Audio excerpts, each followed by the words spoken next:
सोलापूरमध्ये पूरग्रस्तांच्या नुकसानीची पाहणी करण्यासाठी केंद्रीय पथकाने दौरा केला। मात्र याच दौऱ्याच्या वेळी पथकाने केलेल्या दिखाव्यावरून विरोधकांनी चांगलंच रान उठवलंय। आणि हा पाहणी दौरा कसा चर्चेत आला, दौऱ्यावेळी पथकाने कशी पाहणी केली, पाहूयात या स्पेशल रिपोर्ट मधून।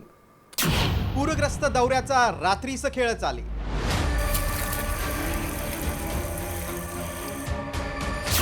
केंद्रीय पथक आलं, टॉर्च मध्ये काय पाहिलं?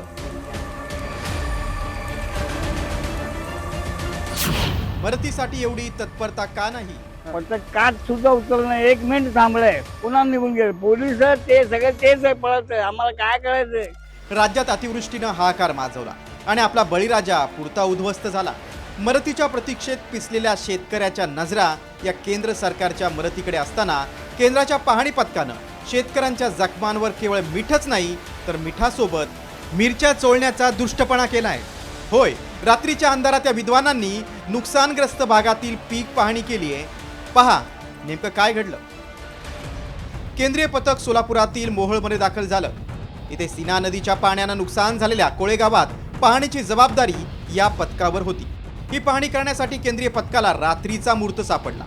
सगळं गाव झोपेत असताना अगदी काळ्याकुट्ट रात्री काजवे आणि वटवाघळांच्या साक्षीनं बॅटरी आणि मोबाईलच्या टॉर्च वापरत केंद्रीय पथकानं हा पाहणीचा देखावा केला। केंद्रीय पथकाच्या या रात्रीच्या पाहणी दौऱ्यानंतर शेतकऱ्यांनी संताप व्यक्त केलाय।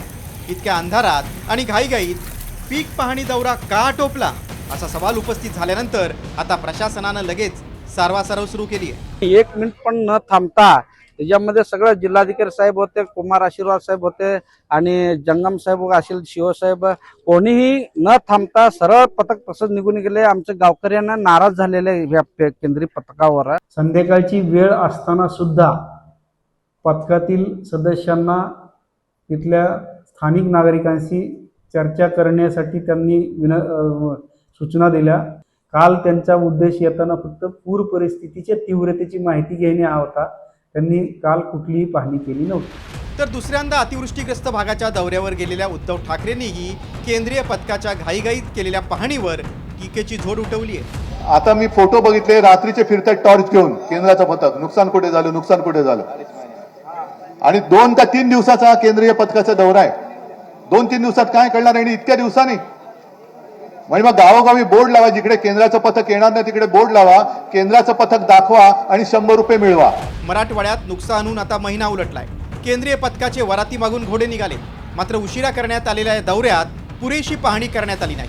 त्यामुळे केंद्रीय पथकानं नावापुरता केलेला हा दौरा मदतीच्या नावाखालीही शेतकऱ्यांना वाटाण्याच्या अक्षता देणारा ठरणार नाही ना, असा प्रश्न उपस्थित झालाय। ब्युरो रिपोर्ट, साम टीव्ही न्यूज।